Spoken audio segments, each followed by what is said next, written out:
প্রিয় শিক্ষার্থীরা, আশা করি সবাই নিরাপদে আছো, যে যার অবস্থানে ভালো আছো, সুস্থ আছো। আসো আজকে আমরা আজকের পাঠে আসি। গত ক্লাসে আমরা 52 দিনগুলোর সম্পর্কে পড়েছিলাম। 52 দিনগুলোর লেখক পরিচিতি, লেখক ছিলেন বঙ্গবন্ধু শেখ মুজিবুর রহমান, এবং তার সম্পর্কে তার জীবনী কিছুটা অংশ আমরা জেনেছি এবং পাঠ পরিচিতি সম্পর্কে পড়েছিলাম এবং বলেছি যে 52 দিনগুলো হচ্ছে শেখ মুজিবুর রহমানের অসমাপ্ত আত্মজীবনীর কিছুটা অংশ। 52 সালের কিছু অংশ, তিনি কোথায় ছিলেন, সেই সময়ে কি করছিলেন সেই সম্পর্কে এখানে বলা হয়েছে। তার জীবনীর কিছুটা অংশ এখানে তুলে ধরা হয়েছে বলতে গেলে। আজকে আমরা সেই 52 দিনগুলো সম্পর্কে আলোচনা করব। তোমাদের ক্লাসে যখন আমরা ছিলাম তখন আমি তোমাদেরকে বলেছিলাম যে একজন দাঁড়িয়ে থেকেছো, পড়েছো সবাই, হ্যাঁ, সেটা শুনতে ভালো লেগেছে। পুরো ক্লাস সবাই গল্পের মতো করে শুনেছে, বুঝিয়ে দেওয়া হয়েছিল বিভিন্ন বিষয়। তো এখন তো আর সেগুলো অবস্থা নেই সেরকম। আমরা অনলাইনে ক্লাস করছি, অনলাইনে ক্লাসে অভ্যস্ত হয়ে গেছি। তো এখন আমি করবো কি, এখানে আমি কিছু অনুধাবনমূলক প্রশ্ন দিয়েছি। সেই অনুধাবনমূলক প্রশ্নগুলো হচ্ছে এই যে কাহিনীটা এখানে দেওয়া আছে তার কিছু ইম্পর্টেন্ট লাইন, হ্যাঁ, সেই লাইনগুলো থেকে অনুধাবনের প্রশ্ন এসে থাকে। আমি সেই অনুসারে প্রশ্নগুলো লিখেছি। এই অনুসারে আমি তোমাদেরকে ব্যাখ্যা করে করে বুঝাবো, ঠিক আছে?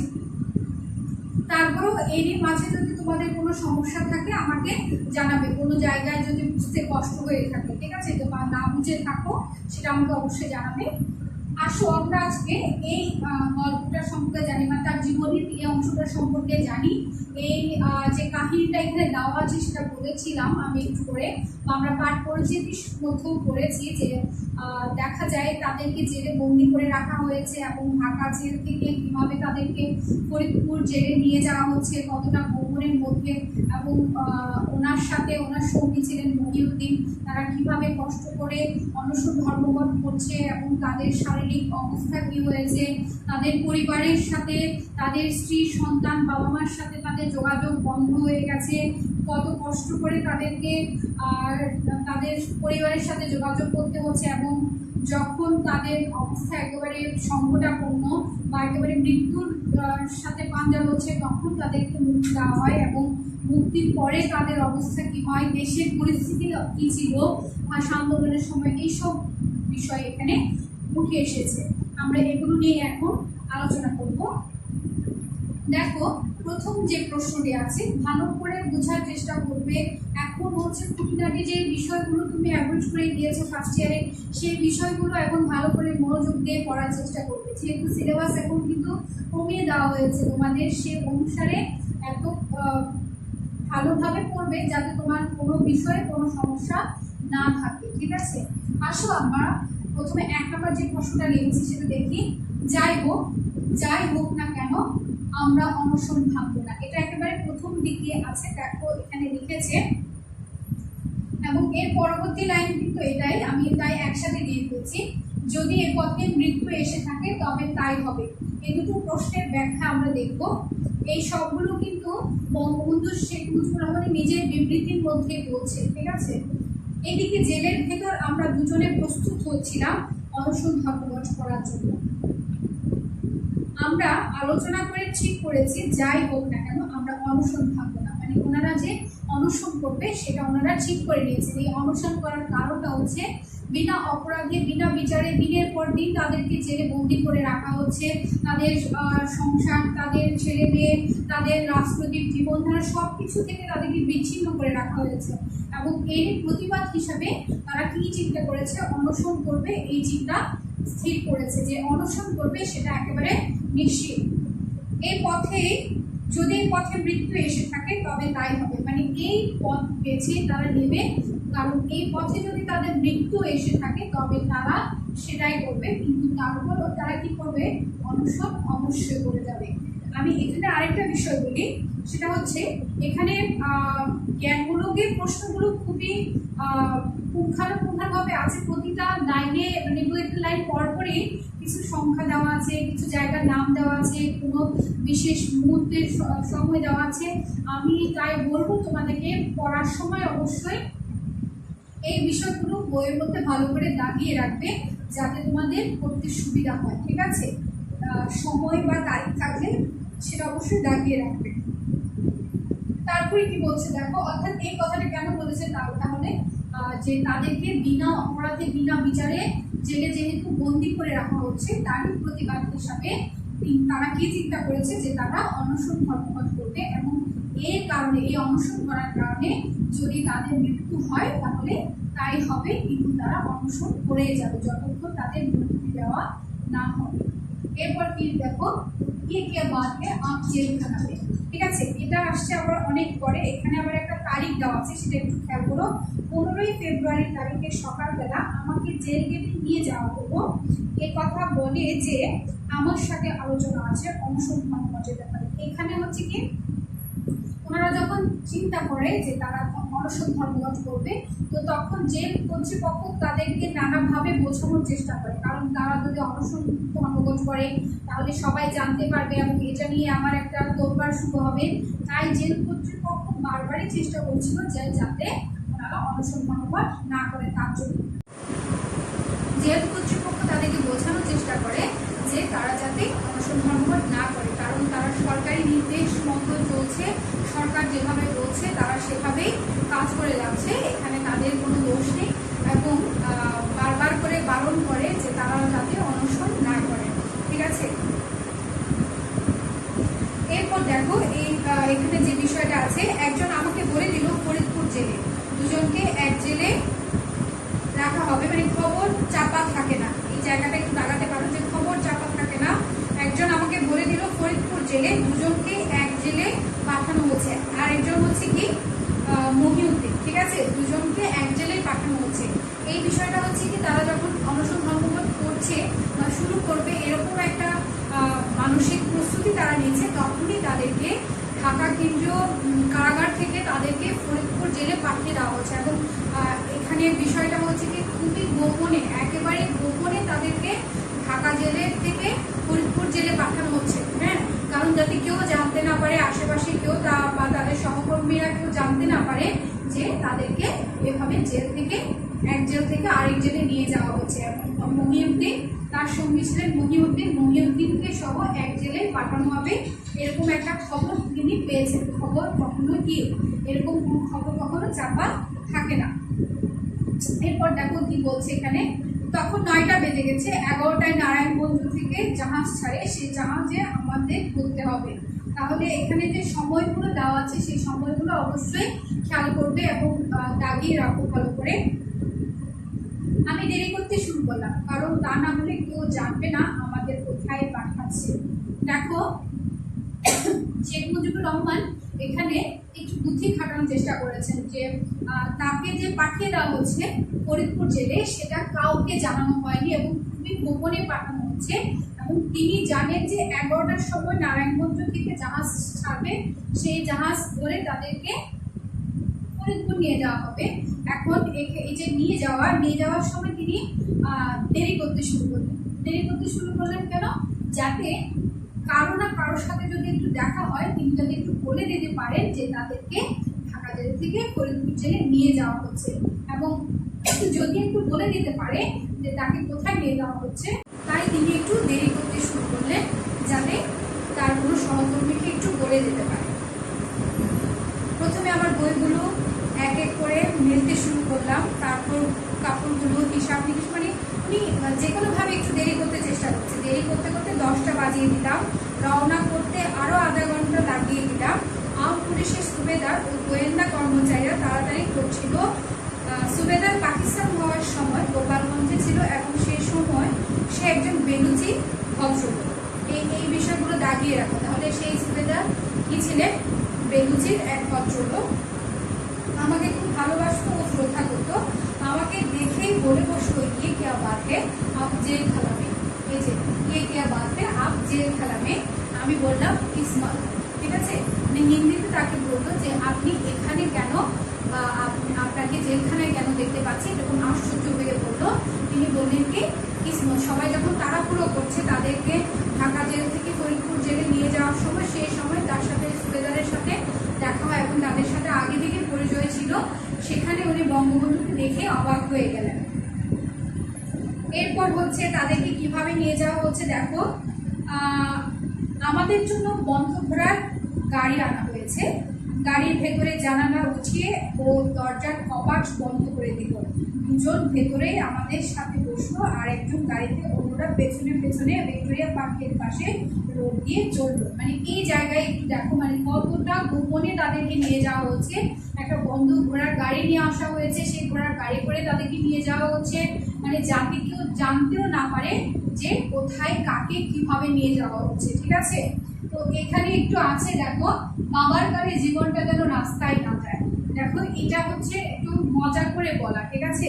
এটা বলছি কি দেখো, আমি টেস্কিওয়ালাকে বললাম বেশি জোরে চালাবেন না কারণ বাবার কালে জীবনটা যেন রাস্তায় না যায়। মানে এই যে দ্রুত গাড়ি চালাচ্ছে, এই দ্রুত গাড়ি চালাতে যাতে তাদের জীবন বা প্রাণ নাশ না হয়। ঠিক আছে, এটা হচ্ছে বঙ্গবন্ধু একজন মহান ব্যক্তিত্ব। তিনি তো আর মৃত্যুকে ভয় পান না। মৃত্যুকে ভয় পেলে তিনি এত বড় একটা সিদ্ধান্ত কখনোই নিতেন না বা এত কষ্ট করে জেলেও থাকতেন না, ঠিক না।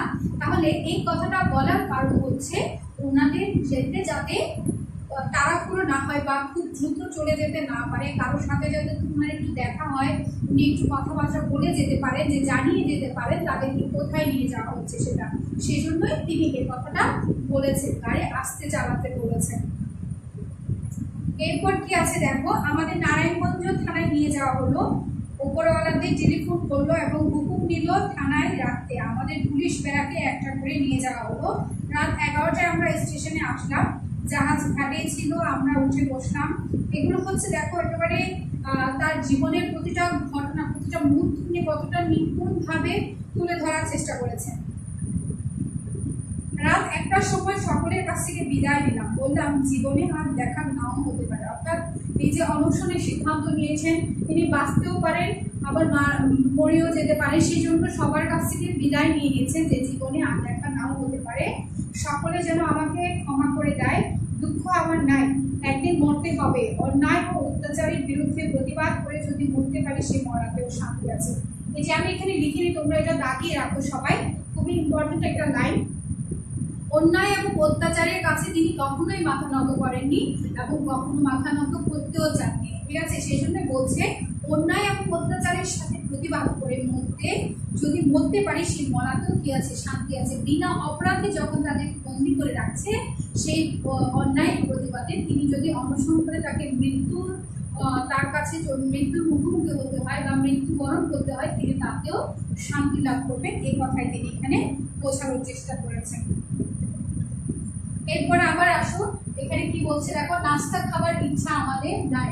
এই লাইনটা আমরা একটু দেখি এটি কোথায় আছে। এর আগে এখানে দেখি রাত 4টায়, সেখান থেকে রাত 4টায় ফরিদপুর পৌঁছালাম। অর্থাৎ কয়টার সময় ফরিদপুর পৌঁছালো?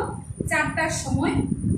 রাতে আমাদের যে কর্তৃপক্ষ গ্রহণ করবে না, যেহেতু সরকারি যে সময়, সেই সময় শেষ হয়ে যাওয়ার পরে যে কর্তৃপক্ষ তাদেরকে আর গ্রহণ করলো না, সেহেতু কি করলো দেখো, আমরা দুজনেই জেল সিপাহীদের ব্যারাকে বারান্দায় কাটালাম। সকালবেলা সুবেদার সাহেবকে বললাম, জেল অফিসাররা না আসছে তো আমাদের জেলে নেবে না, চলুন একটু নাস্তা করে আসি। তারপর বলছি নাস্তা খাবার ইচ্ছা আমাদের নাই। নাস্তা খাওয়ার কোনো ইচ্ছা নেই, কিন্তু তিনি জেল সুবেদারকে বলছি কি চলেন, জেল কর্তৃপক্ষ তো এখনো আমাদেরকে নেবে না, আমরা একটু নাস্তা করে আসি। কিন্তু তার উদ্দেশ্য হচ্ছে ওই যে নাস্তা করতে যাওয়া, এর মধ্যে যদি কারোর সাথে একটু দেখা হয়, একটু পরিচিত কাউকে পায়, একটু বলে দিবে যে তাকে এখন কোথায় আনা হয়েছে, ফরিদপুর জেলে আনা হয়েছে। ওই জন্য বলছে কি নাস্তা খাওয়ার ইচ্ছা আমাদের নাই।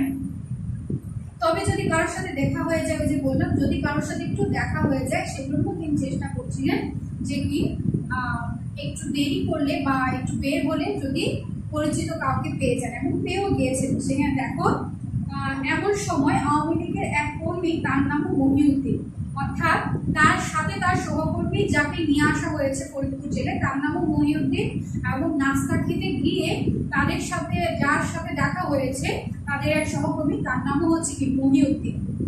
সকলেই মহি বলে ডাকে। তাহলে ওই মহিউদ্দিনের ছোট করে নাম বা ডাকনাম হিসাবে তারা সবাই কি ডাকে, মহি ডাকে। তার সঙ্গে দেখা, আমি যখন ফরিদপুরে 1946 সালে ইলেকশনে ওয়ার্কার ইনচার্জ ছিলাম, তখন আমার সাথে সাথে কাজ করেছে। মহি সাইকেলে যাচ্ছিল, আমি তাকে দেখে ডাক দিলাম নাম করে। সে সাইকেল থেকে আমাকে দেখে এগিয়ে আসলো। আইভি নিষেধ করছিল, আমি শুনলাম না। তাকে এক ধমক দিলাম এবং মহিকে বললাম আমাদের ফরিদপুর জেলে এনেছে এবং আজ থেকে অনশন করছে, সকলকে এই খবর দিবে। মানে তার মাধ্যমে খবর দিয়ে দিলেন যে তাদেরকে ফরিদপুর জেলে নিয়ে আসা হয়েছে এবং তারা অনশন করছে, সেই কথাটাও তাকে জানিয়ে দিল। ঠিক আছে, এরপর কি আছে দেখো, মহিউদ্দিন ভুগছে ক্লোরিসিস রোগে আর আমি ভুগছি নানা রোগে। হ্যাঁ, এই বিষয়টা কোথায় আসা হয়েছে, কোথায় দিয়েছে আমরা একটু দেখি। আমরা জেল গেটে এসে দেখি জেলার সাহেব, ডেপুটি জেলার সাহেব এসে গেছেন, আমাদের তাড়াতাড়ি ভেতরে নিয়ে গেলেন। তারা পূর্বেই খবর পেয়ে গিয়েছিল, খবর পেয়েছিলেন, জায়গাও ঠিক করে রেখেছেন, তবে জেল বন্দীদের সাথে নয়, অন্য জায়গায়, মানে অন্যান্য জেল বন্দী যারা ছিল তাদের সাথে নয়, অন্য একটা জায়গায় মহিউদ্দিন এবং শেখ মুজিবুর রহমানকে রাখা হয়েছিল। দুদিন আমরা তাড়াতাড়ি ওষুধ খেলাম পেট পরিষ্কার করবার জন্য, তারপর অনুসন্ধান শুরু করলাম। দুদিন পর অবস্থা খারাপ হলে আমাদের হাসপাতালে নিয়ে যাওয়া হলো। আমাদের দুজনেরই শরীর খারাপ, মহিউদ্দিন ভুগছে ক্লোরিসিস রোগে আর আমি ভুগছি নানা রোগে। 4 দিন পরে আমাদের নাক দিয়ে জোর করে খাওয়াতে শুরু করলো। এই বিষয়টা মানে এতটা করুণ কাহিনী এখানে উনি তুলে ধরার চেষ্টা করেছেন, তাদেরকে কতটা নির্মমভাবে, কতটা নিষ্ঠুরের সাথে তাদেরকে নির্যাতন করা হচ্ছে, মানে তাদের উপরে এই আচরণগুলো করা হচ্ছে, উনি সেগুলো এখানে তুলে ধরেছেন। মানে তারা যখন অনশন ধর্মঘট শুরু করলো, তারপরে গিয়ে ওনারা অসুস্থ হয়ে পড়লেন। মহিউদ্দিন ওনার সহকর্মী যিনি ছিলেন তার ক্লোরিসিস ছিল, মানে বক্ষব্যাধি, হার্টের সমস্যা ছিল এবং শেখ মুজিবুর রহমানেরও নানা রকম সমস্যা ছিল। এর মধ্যে তাদেরকে জোর করে খাওয়ানো শুরু করে দেওয়া হয়েছে। দেখো কি কি ঘটনা এখানে বর্ণনা দিয়েছে। মহাবিপদ, নাকের ভেতর দিয়ে নল পেটের মধ্যে পর্যন্ত দেয়, তারপর নলের মুখে একটা কাপের মতো লাগিয়ে দেয়, একটা ছিদ্র থাকে, সে কাপের মধ্যে দুধের মতো তরল পাতলা করে খাবার তৈরি করে পেটের ভেতরে ঢেলে দেয়। এদের কথা হলো মরতে দেব না। ঠিক আছে, এই যে তারা অনশন করছে, অনশন করলে তাদের যে শারীরিক অবস্থার অবনতি ঘটলো, তারা চাইলে কিন্তু ওনাদেরকে ছেড়ে দিতে পারে বঙ্গবন্ধু এবং মহিউদ্দিনকে, কিন্তু তারা ছেড়েও দিচ্ছে না। আবার যে অনশন করে মারা যাবে সেটাও তারা করতে দিচ্ছে না, কারণ এটা কারণটা ছিল কি, এরা যদি এখানে জেলে মারা যায় তার দায়ভার তারা নিতে পারবে না, মানুষজন খেপে উঠবে। সে কারণে তারা করছে কি, জোর করে নাকের ভেতর পাইপ ঢুকিয়ে তরল কিছু পদার্থ তাদেরকে খাইয়ে বাঁচিয়ে রাখার চেষ্টা করছে কোনোভাবে। সেজন্য বঙ্গবন্ধু বলছে কি, এদের কথা হলো মরতে দেব না, কোনোভাবে মরতে দেবে না, আবার কি স্বাধীনভাবে বাঁচতেও দেবে না। আমার নাকে একটা ব্যারাম ছিল, 2 দিন বাদ দেবার পরে ঘা হয়ে গেছে, রক্ত আসে আর যন্ত্রণা পায়। আমরা আপত্তি করতে লাগলাম, জেল কর্তৃপক্ষ শুনছে না, খুব কষ্ট হচ্ছে। আমার দুটো নাকের ভেতরে ঘা হয়ে গেছে, তারা হ্যান্ডকাপ পরানোর লোকজন নিয়ে আসে, বাতা দিলে হ্যান্ডকাপ পরিয়ে জোর করে করে খাওয়াবে। দেখো কতটা নিষ্ঠুর মানুষ হতে পারে। হ্যাঁ, তারা যখন নাক দিয়ে পাইপ ঢুকিয়ে খাওয়ানোর চেষ্টা করছে, মানে এসব বিষয় চিন্তা করলে কতটা নির্মম, কতটা নিষ্ঠুর হয় মানুষের প্রতি। এই বিষয়গুলো পড়লে তখন জানা যায় কতটা কষ্ট করে তারা আমাদেরকে স্বাধীনতাটা দিয়ে গেছে। হ্যাঁ, এই বিষয়গুলো পড়লে আমরা জানতে পারি যে তারা যখন অনশন করলো, তাদের নাকে পাইপ ঢুকিয়ে খাওয়ানোর চেষ্টা করছে। এখন এই যে পাইপ একটা আলাদা একটা বস্তু নাকের ভেতর, শরীরের ভেতর প্রবেশ করাচ্ছে, এর মাধ্যমে ভেতরে, শরীরের ভেতরের অংশগুলো তো নরম হয়, কাঁচা থাকে, তো তাদের নাকের ভেতরে ঘা হয়ে গেছে। বঙ্গবন্ধুর আগে দেখে কিন্তু নাকের একটু সমস্যা ছিল, তার নাকে কি হয়ে গেছে, ঘা হয়ে গেছে, এবং সেজন্য বলছি যে ঘা যখন হয়ে গেছে তারা ব্যথা পাচ্ছিল ওই পাইপের কারণে বা নলটার কারণে। তো তাদের হাত বেঁধে দিয়ে, হাত হ্যান্ডকাপ পরিয়ে তাদেরকে ওই পাইপ দিয়ে আবার খাওয়ানোর চেষ্টা করছে, মানে ঘায়ের মধ্যে মানে কি ওই যে কাটাকাই নুনে ছিটার মতো আর কি। ঠিক আছে, হ্যান্ডকাপ লাগিয়ে তাদের ওই নাকে পাইপ দিয়ে তাদেরকে খাওয়ানোর চেষ্টা করছে। হ্যাঁ, তারপর বলছে কি, দেখা এখন আর বিছানা থেকে উঠবার শক্তি নাই। এই কথাটা বলছে মানে তাদের একেবারে, মানে অনশন করতে করতে তাদের শারীরিক অবস্থা একেবারে কি খারাপ হয়ে গেছে, তখন আর বিছানা থেকে ওঠার মতো ক্ষমতা তাদের নাই। আমার ও মহিউদ্দিনের শরীর অতিশয় দুর্বল হয়ে পড়েছে, এখন আর বিছানা থেকে উঠবার শক্তি নাই।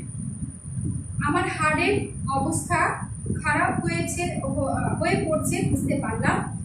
প্যালপিটেশন হয় ভীষণভাবে, নিঃশ্বাস ফেলতে কষ্ট হয়। ভাবলাম আর বেশি দিন নাই। একজন কয়েদিকে দিয়ে গোপনে কয়েক টুকরা কাগজ আনালাম, যদিও হাত কাঁপে, তথাপি ছোট ছোট করে 4টা চিঠি লিখলাম। আব্বার কাছে একটা, রেনুর কাছে একটা। রেনু হচ্ছে তার স্ত্রীর নাম, ঠিক আছে। ফজিলাতুন্নেসা মুজিব ওনার ডাক নাম ছিল রেনু। আর দুটো শহীদ সাহেব ও ভাসানী সাহেবের কাছে। শহীদ মানে হচ্ছে হোসেন শহীদ সোহরাওয়ার্দী এবং ভাসানী হচ্ছে মাওলানা আব্দুল হামিদ খান ভাসানীর কাছে। তাহলে কার কার কাছে লিখেছে? তার আব্বার কাছে। 4টা চিঠি, একটা হচ্ছে তার আব্বার কাছে লিখেছে, ওনার বাবার কাছে লিখেছে, একটা তার স্ত্রীর কাছে লিখেছে, একটা লিখেছে শহীদ সাহেবের কাছে, আর একটা লিখেছে মাওলানা আব্দুল হামিদ খান ভাসানীর কাছে। 2-1 দিন পরে আর লেখার শক্তি থাকবে না। অর্থাৎ অনশন করতে করতে ওনাদের এমন একটা অবস্থা, এখন বিছনা থেকে উঠে দাঁড়াতে পারছে না, আর শক্তি নেই বিছনা থেকে ওঠার। তারপরও একটা লোককে দিয়ে কোনোভাবে 4টা কাগজ এনেছে, আর কাগজের মধ্যে 4টা চিঠি লিখেছে। সেই চিঠিগুলো তার বাবা, তার স্ত্রী শহীদ সোহরাওয়ার্দী এবং ভাসানীর কাছে। এরপর বলছে 21শে ফেব্রুয়ারি আমরা উদ্বেগ উৎকণ্ঠা নিয়ে দিন কাটালাম। রাতে সিপাহীরা ডিউটিতে এসে খবর দিল ঢাকায় ভীষণ গোলমাল হয়েছে। অর্থাৎ ফেব্রুয়ারি মাসের 21 তারিখ 1952 সালের 21শে ফেব্রুয়ারির দিন তারা খবর নিচ্ছে যে ঢাকা শহরে বেশ গোলমাল হয়েছে, কয়েকজন লোক গুলি খেয়ে মারা গেছে। রেডিওর খবর, ফরিদপুরে হরতাল হয়েছে, ছাত্রছাত্রীরা শোভাযাত্রা করে জেল থেকে এসেছিল। তারা বিভিন্ন স্লোগান দিচ্ছিল, রাষ্ট্রভাষা বাংলা চাই, বাঙালিদের শোষণ করা চলবে না, শেখ মুজিবের মুক্তি চাই, রাজবন্দীদের মুক্তি চাই। মানে বিভিন্নভাবে যখন রাজপথে নামা তরুণদের উপরে, যে এই ঘটনা কিন্তু আমরা সবাই জানি, ভাষা শহীদের ঘটনা, ভাষা শহীদরা কিভাবে শহীদ হয়েছিল এবং ভাষা আন্দোলনের সময় কি হয়েছিল। 144 ধারা ভঙ্গ করে যখন ছাত্র সমাজ বা সাধারণ জনতা রাজপথে নেমে এসেছিল রাষ্ট্রভাষা বাংলা করার দাবিতে, তখন তাদের উপরে গুলি বর্ষণ করা হয় এবং সেই গুলিতে অনেকে মারা যায়। রফিক, শফিক, জব্বার সহ অনেকে মারা যায়, শহীদ হয়। এবং তারা শহীদ হওয়ার পরে জনগণ আরো ক্ষেপে ওঠে এবং তারা কি করে, বঙ্গবন্ধুদের যে বন্দী করে রেখেছে তাদেরকে সহ নিয়ে করে, মানে তাদের পক্ষ হয়ে তারা প্রতিবাদ করে এবং স্লোগান দিতে শুরু করে। তবে অনেক লোক গুলি খেয়ে মারা গেছে শুনেছি। দুজনের পাশাপাশি বিছানায় শুয়ে আছি। ডাক্তার সাহেব আমাদের নড়াচড়া করতে নিষেধ করেছে, কিন্তু উত্তেজনায় উঠে বসলাম। মানে ভেতরে একটা কি উত্তেজনা কাজ করছে, শরীরের শক্তি নাই, বিছানা থেকে ওঠার শক্তি নাই, নড়াচড়া করার শক্তি নাই, তারপর মনের শক্তিতে তারা কি করেছে, উত্তেজনায় উঠে বসেছে যে আমাদের ছেলেরা মায়ের ভাষা রক্ষা করার জন্য, মাতৃভাষা রক্ষা করার জন্য প্রাণ দিতেও দ্বিধাবোধ করেন, ঠিক আছে। তার জন্য তারা কি উত্তেজিত হয়ে উঠলো। 22 তারিখে সারাদিন ফরিদপুরে শোভাযাত্রা চলল। কয়েকজন ছাত্রছাত্রী এক জায়গায় হলে স্লোগান দেয়, মানে যে যেখানে ছিল সেখান থেকে তারা প্রতিবাদ করা শুরু করেছে। সাধারণ জনতা যে বিষয়টা, মনে করো ভাষা, যে রাষ্ট্রভাষা বাংলা, যে উর্দু করতে রাষ্ট্রভাষা বাংলা না করে যে উর্দুকে ভাষা করতে চেয়েছিল, সেটা 21শে ফেব্রুয়ারির আগ পর্যন্ত যদি ছাত্র জনতা জানতো, কয়েকজন হাতে গোনা কয়েকজন জানতো ঢাকা শহরে। এখন এই ঘটনার পরে, অর্থাৎ 21শে ফেব্রুয়ারিতে যে হত্যাকাণ্ড হয়েছে, যে তাদের উপরে মিছিলের উপরে গুলি বর্ষণ হয়েছিল, রফিক, শফিক, সালাম সহ অনেকে মারা গিয়েছিল। এই ঘটনার ঘটার পর থেকে সারা দেশে বিষয়টা ছড়িয়ে পড়ে এবং তোলপাড় শুরু হয়ে যায়। হ্যাঁ, একেবারে সাধারণ খেটে খাওয়া মানুষ থেকে শুরু করে দিনমজুর থেকে শুরু করে সবাই এটার উপরে খেপে ওঠে। যে যেখানে একটু জড়ো হচ্ছে সেখানে তারা কি করছে, স্লোগান দিচ্ছে যে রাষ্ট্রভাষা বাংলা চাই, শেখ মুজিবের মুক্তি চাই, এইভাবে তারা স্লোগান দিচ্ছিল। মাতৃভাষা আন্দোলনে পৃথিবীতে এই প্রথম বাঙালিরাই রক্ত দিল। এটা আমি এখানে দিয়েছি, দেখো, মাতৃভাষা আন্দোলনে পৃথিবীতে এই প্রথম বাঙালিরাই কি করলো, রক্ত দিল। অর্থাৎ মাতৃভাষা রক্ষা করার জন্য পৃথিবীর কোনো মানুষকে এভাবে প্রাণ দিতে হয়নি, প্রথমবার এই বাঙালিরাই কি করেছে, প্রাণ দিয়েছে। এটা ইতিহাসে একটা বিরল ঘটনা বা ইতিহাসের একটা অপরিসীম গুরুত্বপূর্ণ একটা ঘটনা, যেটা কি আমাদের বাঙালিরাই ভাষার জন্য প্রাণ দিতেও দ্বিধা করেন, ঠিক আছে। এরপর কি বলছে দেখো, 22 তারিখে খবর, সেটা বলেছি না, দুনিয়ায় কোথাও ভাষা আন্দোলন করার জন্য গুলি করে হত্যা করা হয় নাই। জনাব নুরুল আমিন বুঝতে পারলেন না আমলাতন্ত্র তাকে কোথায় নিয়ে গেল। অর্থাৎ সেই সময়ে তৎকালীন মুখ্যমন্ত্রী ছিলেন নুরুল আমিন। হ্যাঁ, সেজন্য বঙ্গবন্ধু বলছে কি জনাব নুরুল আমিন বুঝতে পারলেন না আমলাতন্ত্র তাকে কোথায় নিয়ে গেল, মানে তারই নির্দেশে ছাত্র জনতার উপরে গুলি বর্ষণ করা হয়েছিল 21শে ফেব্রুয়ারির মিছিলে। এবং সেজন্য বঙ্গবন্ধু বলছে কি এই তৎকালীন মুখ্যমন্ত্রী নুরুল আমিন এবং পাকিস্তান সরকার বুঝতে পারলেন না তাদের এই কাজের জন্য, মানে তাদের এই ভুল কাজের জন্য তাদেরকে কি পরিণাম হবে বা তাদের কি খেসারত দিতে হবে। এবং আরেকটি কথা আছে এখানে, মানুষের যখন পতন আসে তখন পদে পদে ভুল হতে থাকে। অর্থাৎ বঙ্গবন্ধু বুঝতে পেরেছে যে এই সরকারের পতন একেবারে সন্নিকটে চলে আসছে এবং সেজন্যই তারা পদে পদে ভুল করতে শুরু করেছে। খবরের কাগজে দেখলাম মৌলানা আব্দুল রশিদ তারকবাগী এমএলএ, মানে এগুলো হচ্ছে যে সেই সময়কার যে নেতা কর্মীরা ছিলেন তাদের কথা বলা হয়েছে। আমি এখানে একটি উদাহরণ বসে দিয়েছি, দেখো আওয়ামী লীগের কোনো কর্মী বোধ হয় আর জেলখানার বাইরে নেই। অর্থাৎ যত ধরনের নেতা কর্মীরা ছিলেন যে যেখানে ছিলেন সেখান থেকেই সবাই প্রতিবাদ করছে, আন্দোলন করছে, সেখান থেকে তাকে নিয়ে জেলখানায় করে রেখেছে যাতে কেউ কোনো প্রতিবাদ করতে না পারে, কোনো আন্দোলন করতে না পারে। এই যে ছাত্রদেরকে মেরে ফেলা হলো, তাদের উপরে গুলি বর্ষণ করা হলো, এর প্রতিবাদ যাতে কেউ করতে না পারে সেজন্য করেছে কি আওয়ামী লীগের সব যে নেতা কর্মীরা ছিলেন তাদের সবাইকে জেলখানায় করে রেখেছে, বন্দি করে রেখেছে। আমি বুঝলাম আমার দিন ফুরিয়ে গেছে। এটা কখন বলছে দেখো, মানে বঙ্গবন্ধু যখন একেবারে শয্যাগত, যখন তার অবস্থা একেবারে সংকটাপন্ন, ডাক্তার আসলো, তখন দেখো কি বলছে, সিভিল সার্জন সাহেব দিনের মধ্যে 5-7 বার আমাদের দেখতে আসেন। 25 তারিখ সকালে যখন আমাকে তিনি পরীক্ষা করছিলেন হঠাৎ দেখলাম তার মুখ গম্ভীর হয়ে গেছে। অর্থাৎ ডাক্তারের মুখ দেখে তিনি বুঝতে পারলেন। তিনি কোনো কথা না বলে মুখ কারো করে বেরিয়ে গেলেন। আমি বুঝলাম আমার দিন ফুরিয়ে গেছে। অর্থাৎ ডাক্তারের চেহারা দেখেই তিনি বুঝতে পারলেন তাদের অবস্থা খুবই সংকটাপন্ন এবং তাদের দিন একেবারে শেষ, মানে একেবারে মৃত্যুর কাছাকাছি তারা চলে এসেছে এবং জীবনের আয়ু তাদের কমে এসেছে এমন অবস্থা তাদের। এরপর কি আছে দেখো, দেশকে ও দেশের মানুষকে ভালোবাসি। এটা দ্বারা কি বোঝানোর চেষ্টা করা হয়েছে দেখো,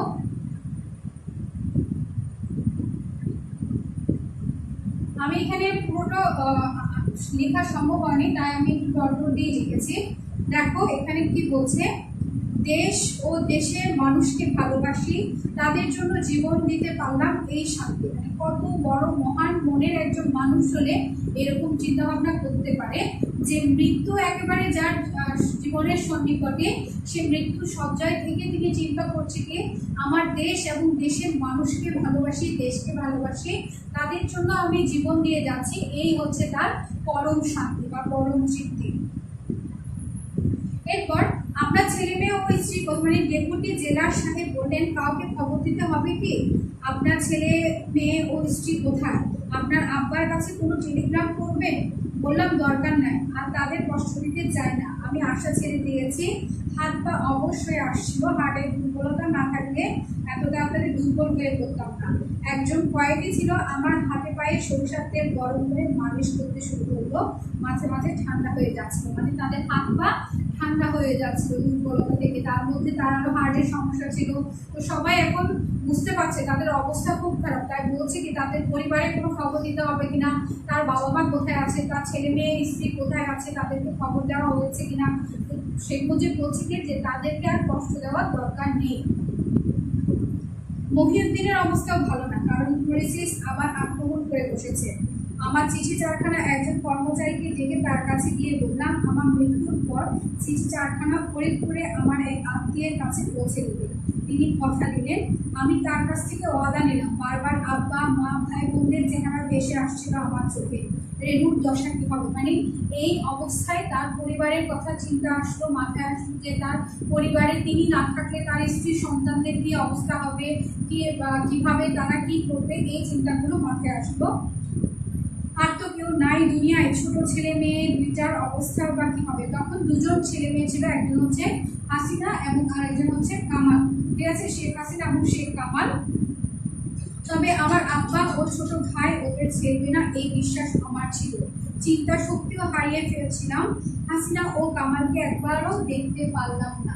হ্যাঁ, মানে তখন তার সন্তানদের, মানুষ যখন খুব জীবনের খুব জীবন মৃত্যু সন্নিকটে থাকে তখন তাদের প্রথমে মনে করে তাদের সন্তানের কথা, তাদের বাবা মার কথা, তাদের স্ত্রীর কথা, মানে তাদের পরিবারের যে মানুষগুলো আছে তাদের কথাই মনে করে, এবং তার সন্তানদেরকে দেখার জন্য, এক পলক দেখার জন্য তার কি আফসোস হতে রাখবে তখন, যে আমার সন্তানদেরকে আমি একবারের জন্য একটু দেখতেও পারলাম না। এই যে কত কষ্টের বিষয়, হ্যাঁ, এই যে কত যন্ত্রণা।